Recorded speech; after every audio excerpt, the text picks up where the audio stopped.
नमस्कार, मैं हूं आपके साथ दीपिका नरुका और आप देख रहे हैं न्यूज 21। रुक करेंगे आज के कुछ खास खबरों का।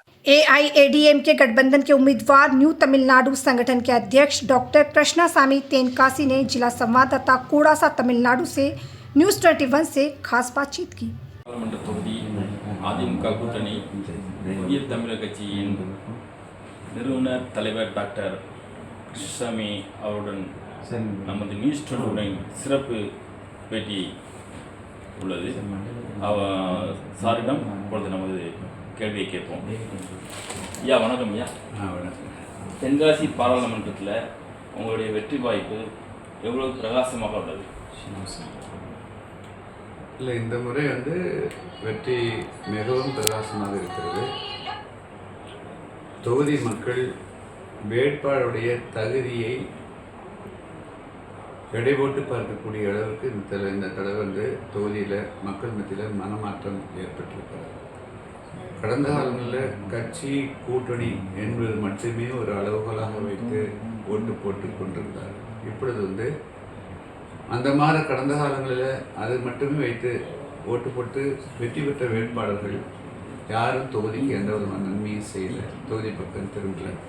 அதனால் தகுதி வாய்ந்த வேட்பாளரை தேர்வு செய்ய வேண்டும் என்பது பெரும்பாலான மக்கள் மத்தியில் இருக்கக்கூடிய இன்றைய எண்ணமாகும். இது வெற்றி வாய்ப்பை பிரகாசமாக்கி இருக்கிறது. நீங்கள் அதிமுக கூட்டணி நிற்கீங்க, இரட்டை இலை சின்னத்தில் இருக்கீங்க. அந்த இரட்டை இலை சின்னம் நிற்கிறதுனால அவங்களுக்கு அதோடைய ப்ளஸ் எவ்வளோ வருது? இல்லை, இரட்டை இலை சின்னம் ஏற்கனவே மக்கள் மத்தியில் கடந்த 50 வருடங்களுக்கு மேலாக பரிச்சயமான சின்னம்.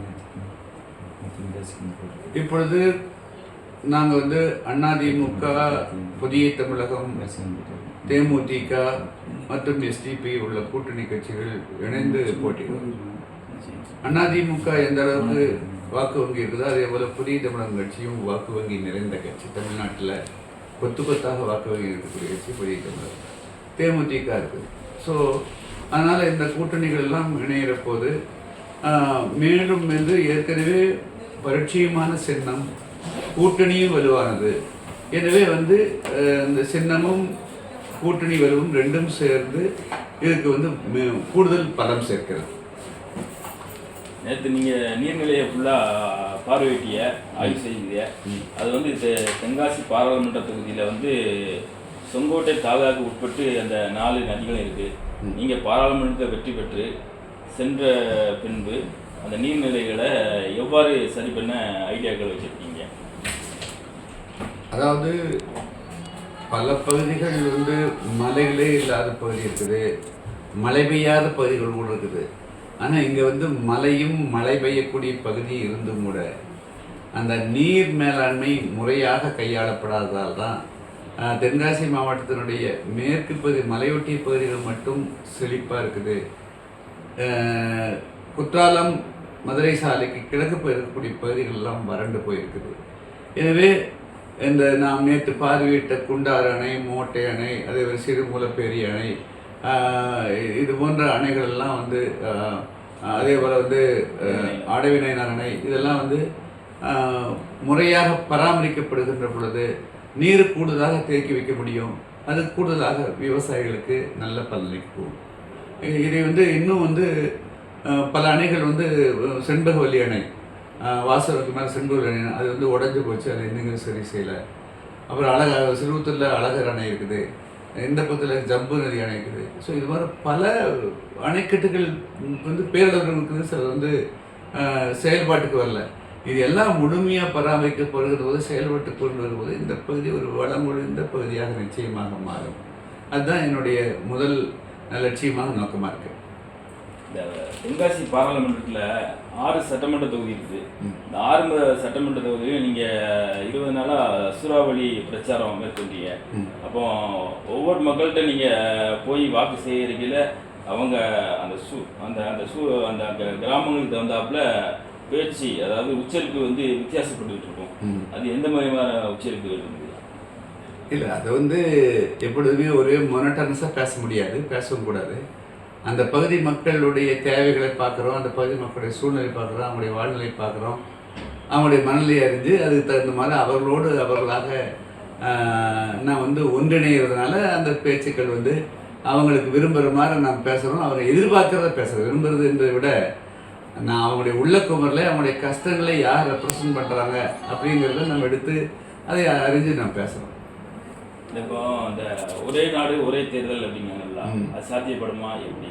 அதாவது இப்போ இந்த பேச்சு லாங்குவேஜ் அந்த உச்சரிப்பே வேறுபாடு நம்ம தென்காசி பாராளுமன்றத்தில் வித்தியாசம் இருக்குது. இப்போ ஒரே தேர்தல் ஒரே நாடு ஒரே தேர்தல் அது சாத்தியப்படுமா? இல்லை, இப்போ நிறைய வந்து இப்போ மோடி அரசாங்கம் பல திட்டங்களை அறிவிச்சிருக்குது. எதை எப்பொழுது அமலாக்க போகிறாங்கன்னு தெரியல. இப்போ பெண்களுக்கு கூட வந்து இடஒதுக்கீடு கொடுக்கப்படும்லாம் சொன்னாங்க, அதை 10 வருஷம் கழிச்சுங்கிறாங்க. இந்த ஒரே நாடு ஒரே தேர்தல் அது எப்படி பண்ண போகிறாங்க, அது எப்படி சாத்தியமானது, அதுக்குண்டான ஒரு செயல் வடிவமே வரல ஆச்சுங்களா. இப்போ வந்து ஒரு மத்திய அரசே வந்து இப்போ தனி மெஜாரிட்டி இல்லாமல் கவிழ்ந்து போச்சுன்னா, இப்போ ஒரு வருஷம் கழிச்சு ஒரு அரசு கவிழ்ந்து போகுதுன்னு வச்சுக்கோங்க, அப்போ மாநில அரசெல்லாம் கலைக்கணுமா? அதே போல் ஒரு மாநில அரசு மெஜாரிட்டி இல்லாமல் கலைஞ்சு போச்சு, அதுக்கு 5 வருஷம் கழிச்சு தான் தேர்தல் நடத்தணுமான்ற பல கேள்விகள் இருக்குது. ஆனால் இதுக்கெல்லாம் விடை தெரிஞ்சவர் தான் சொல்ல முடியும். இப்போ உங்களை ஒரு டாக்டராக கேட்கேன்னா, அதாவது நீட் தேர்வு வந்து மொத்தத்தில் தமிழ்நாடு இந்தியா நன்மையா தீமையா, அது வந்து மாணவருக்கு ப்ளஸ் எவ்வளோ இருக்குது மைனஸ் எவ்வளோ இருக்குது, உங்கள் டாக்டராக நீங்கள் பதில் சொல்லுங்கள். உங்கள் காலத்தில் இருந்த எக்ஸாம் இதுக்கும் இப்போ உள்ள இதுக்கும் உள்ள இது சொல்லுங்கள். அதாவது ஒரு காலத்தில் வேலை வாய்ப்புனா இப்போது மிலிட்ரிக்கு ஆள் எப்படி எடுத்தாங்க, கான்ஸ்டபிளுக்கெல்லாம் 4ஆம் கிளாஸ் 3ஆம் கிளாஸ் படித்தா கூட எடுத்தாங்க. ஒரு காலத்தில் அப்படி இருந்தது. இன்றைக்கி வந்து ஒரு செக்ரட்டேரியட்டில் ஒரு 100 போஸ்ட்டு இருந்ததுன்னா பிஹெச்டி படித்தவன் செக்ரட்டேரியட்டில் துப்புரவு பணிக்கு வந்து அப்ளை பண்ணுறான். கான்ஸ்டபிள் போஸ்ட்டுக்கு 4ஆம் கிளாஸ் 3ஆம் கிளாஸ் படித்த வந்து கூப்பிட்டு கான்ஸ்டபிள் கொடுத்தாங்க. அந்த பதவிக்கு வந்து எம்ஏ படித்த எம்பி பிஹெச்டி படித்தவங்க போகிறாங்க.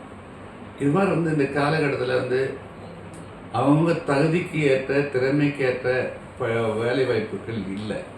ஸோ அதனால் வந்து தங்களுடைய தரத்தை குறைத்து எப்படியாவது வேலை செய்து தரணுங்கிற அளவுக்கு போயிடுச்சு.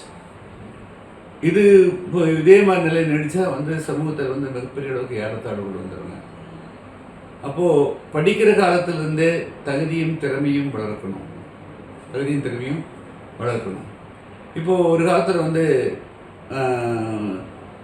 ஒரு மருத்துவ படிப்புங்கிறது ஒவ்வொரு ஸ்கூல்லையோ ஒரு காலேஜ்லேயோ அந்த ஒரு வகுப்பில் தலை சிறந்த மாணவன் 6ஆம் கிளாஸ்லேருந்து 1ஆம் கிளாஸ் இருக்கக்கூடியவர் வந்து ஆட்டோமேட்டிக்காக தேர்வாகி மருத்துவராக போயிடுவாங்க. அப்போது தகுதி திறமை மட்டுமே வந்து அன்னைக்கு ஒரு அளவுகோலாக இருந்தது, வேறு எதுவுமே அளவுகோலாக இல்லை.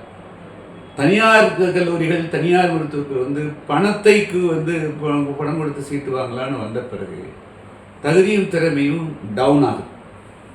ஒரே பள்ளியில் படிக்கக்கூடிய 99% வாங்கக்கூடிய ஒரு மாணவன் வந்து அதாவது 90% வாங்கக்கூடிய மாணவனுக்கு இடம் கிடைக்காது. 40% வாங்கக்கூடிய மாணவன் வந்து அவங்க அப்பா போய் பணத்தை கட்டி சீட்டு வாங்கி வந்துடுவாங்க. இந்த டிஸ்பேரிட்டி அப்போது அவங்க குவாலிட்டிக்கு அது அடிபடுது. இதையெல்லாம் சரி செய்யறதுக்காகத்தான் ஒரு தேர்வு வச்சு அது மாதிரி காம்படிஷன்ஸ் இன்றைக்கி பார்த்தீங்க அப்படின்னா, அன்றைக்கி வந்து ஒன்றும் மருத்துவக் கல்லூரிக்கு முதலே முடிவு பண்ணிடுவாது நம்மளால் முடியாது அப்படிங்கிறது யார்கிட்டையும் வராது. இப்போ அது கமர்ஷியல் ஆகி தனியார் மருத்துவத்துக்கு வந்த பிறகு கட் த்ரோட் காம்படிஷன் வந்துடுச்சு. ஸோ அதனால் வந்து ஒரு இடத்துக்கு லட்சக்கணக்கான பேர் போட்டியிடக்கூடிய நிலைமை இருந்துச்சு. ஸோ அந்த நேரத்தில் சில தேர்வுகள்லாம் தேவைப்படும். வந்து எதுவுமே எளிதாக வந்து போய்விட முடியாது. ஆனால் அந்த தேர்வுகள் பயாசுடாக குறிப்பிட்டு யாரையும் ஒதுக்கக்கூடியதாகவோ அது ஒரு குறுகிய நோக்கம் கொண்டதாகவோ இருக்கக்கூடாது. இது வந்து ஒரு பெரிய லட்சியத்தோடு இருக்கணும் தவிர குறுகிய நோக்கத்தோடு இருக்கக்கூடாது. அதுலேயும் கூட தமிழ்நாட்டில் நீட் தேர்வில் வந்து அரசு பள்ளி மாணவர்கள் போட்டியிட போது 7.5 கொடுத்து சரி பண்ணாங்க. ஸோ இன்றைக்கி வந்து அதை மாண்டு வந்து தமிழ்நாடு இந்தியா ஃபுல்லாக நீட் தேர்வால் எந்த அளவுக்கு ஸ்டாண்டர்ட் இன்க்ரீஸ் ஆகிருக்குது, அந்த நீட் தேர்வு வந்து அதனால் வந்து பெரிய பலனில்லைங்கிறத பற்றி ஒரு மிகப்பெரிய ஆய்வு மேற்கொள்ளுங்கிறது என்னுடைய பார்வை. இப்போ வந்து தனியார் பள்ளியில் படித்தவங்க நீட் கோச்சிங் படித்தவங்க தான் நிறைய பேர் போயிருக்காங்க. இப்போ அதெல்லாம் எலெக்ஷன் நேரத்தில் தான் தேவை. சரி, ஓகே, தேங்க்யூ, நன்றி.